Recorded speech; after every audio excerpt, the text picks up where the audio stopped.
자녀에게 물려주고 싶은 주식 1편.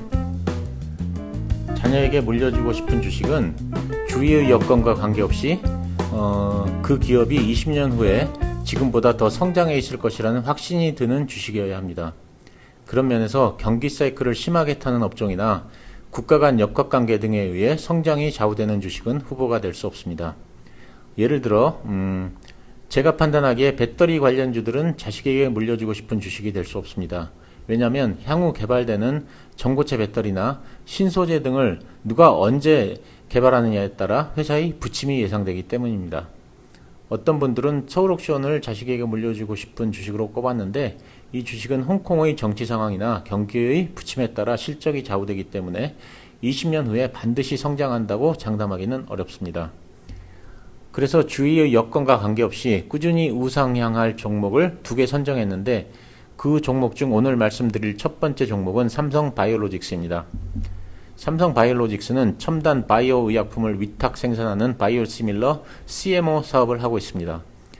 신약을 개발하는 회사도 아니고 다른 회사의 의약품을 위탁 생산하는 정도의 기업이라 자녀에게 물려줄 기업으로까지는 생각을 안 했는데 최근 대만 업체인 TSMC의 행보를 보고 생각이 바뀌었습니다. TSMC는 주문형 반도체를 위탁 생산하는 파운드리 기업입니다. 삼성바이오로직스와 사업 모델이 똑같습니다. 단지 TSMC는 반도체 분야이고 삼성바이오로직스는 바이오시밀러 분야라는 것이 차이점일 뿐입니다. 파운드리 업계는 전형적인 장치산업입니다. 장치산업은 시장 점유율이 모든 것을 결정하는 특징이 있습니다. 2008년부터 2012년까지 반도체 업체들이 D램 시장을 놓고 치킨 게임을 벌였는데 삼성전자는 별 타격이 없었던 반면 독일의 키몬다나 일본의 엘피다가 심각한 적자를 견디다 못해 파산했습니다. 엘피다는 일본의 히타치, NEC, 미쯔비시가 힘을 합친 메모리 반도체 회사입니다. 이 회사들이 치킨 게임에서 패한 이유는 단 하나입니다.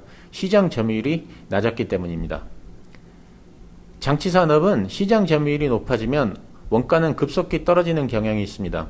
반대로 시장 점유율이 낮아지면 원가는 급속하게 올라갑니다. 이를 계산으로 보여드리겠습니다. 반도체 업체는 고정비가 80%, 변동비가 20% 수준이라고 합니다. 만약 두 업체 A와 B의 시장 점유율이 각각 50%라면 원가는 같습니다. 그런데 어떤 이유로 A 업체의 시장 점유율이 60%로 올라가고 B 업체의 시장 점유율이 40%로 떨어졌습니다.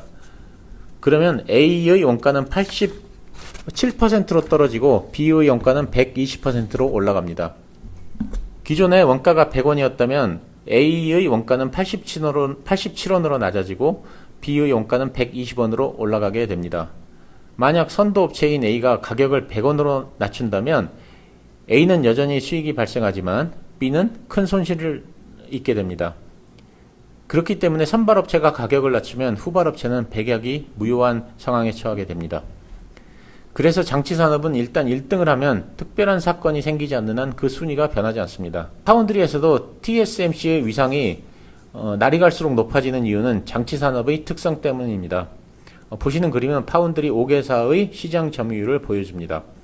2019년 1분기에 비해 2020년 1분기에 TSMC와 삼성전자 간의 격차가 더 벌어졌습니다. 저는 삼성전자가 파운드리 분야에서 TSMC를 따라잡는 것은 매우 힘들다는 의견입니다. 같은 원리로 다른 업체들이 메모리 반도체 분야에서 삼성전자를 따라오지 못하는 이유도 장치산업의 특성 때문입니다. 삼성바이오로직스는 이미 선발업체를 추월해 생산설비 기준 세계 1위의 CMO 업체로 도약했습니다. 바이오시밀러 산업도 철저히 장치산업이자 수주산업입니다. 파운드리 산업과 그 특징이 똑같습니다. 삼성바이오로직스는 현재 1공장과 2공장이 풀 가동되는 상황에서 상공장의 수주가 급증했고 그래서 4공장의 건설을 최근에 발표했습니다. 보시는 표가 삼성바이오로직스 공장들의 간단 개요입니다. 표를 보시면 아시겠지만 1, 2, 3 공장의 생산 규모를 다 합치면 36만 4천 리터입니다. 그런데 향후 건설할 4공장 하나의 규모가 무려 25만 6천 리터입니다. 굉장한 규모입니다.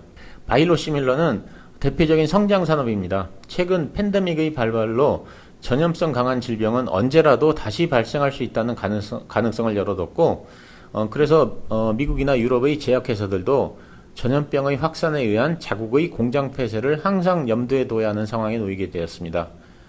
생산을 다원화해 아시아 물량은 아시아 내에서 공급하도록 해야 한다는 공감대가 형성된 것입니다. 굳이 전염병이 아니더라도 고령화 등의 요인으로 CMO의 수요는 점차 증가하는 추세이고 이러한 추세는 계속될 것입니다.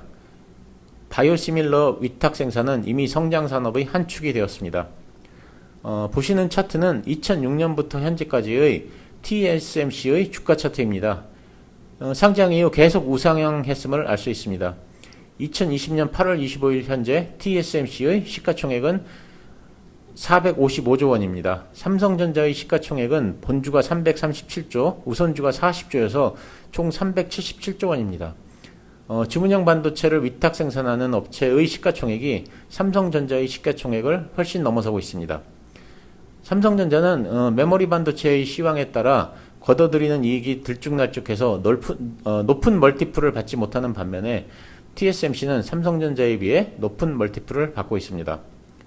삼성바이오로직스도 향후 매출과 이익이 안정적으로 나올 경우 높은 멀티플을 받을 수 있을 것입니다. 삼성바이오로직스의 시가총액은 8월 25일 현재 54조 원입니다. TSMC는 2012년경에 시가총액이 54조 원 수준이었습니다. 그 후로 꾸준히 상승해서 8년이 지난 지금은 8.43배 상승했습니다. 삼성바이오로직스도 8년이 지난 2028년에 8.43배 상승하기를 기대해 봅니다. 그렇게 될 경우 2028년 삼성바이오로직스의 주가는 주당 687만원에 이를 것입니다. 그리고 TSMC의 배당 수익률은 현재 2.3%입니다. 만약 삼성바이오로직스가 TSMC만큼 성장하고 TSMC만큼 배당을 한다면 2028년에 주당 배당금은 15만 8천 원이 될 것입니다. 그러면 삼성바이오로직스를 지금 매수해서 보유한 분들은 매년 19%의 배당 수익을 올릴 것입니다. 물론 이 영상은 매수 추천은 아닙니다. 독자 여러분께서 공부하여 판단해 보시기 바랍니다. 감사합니다.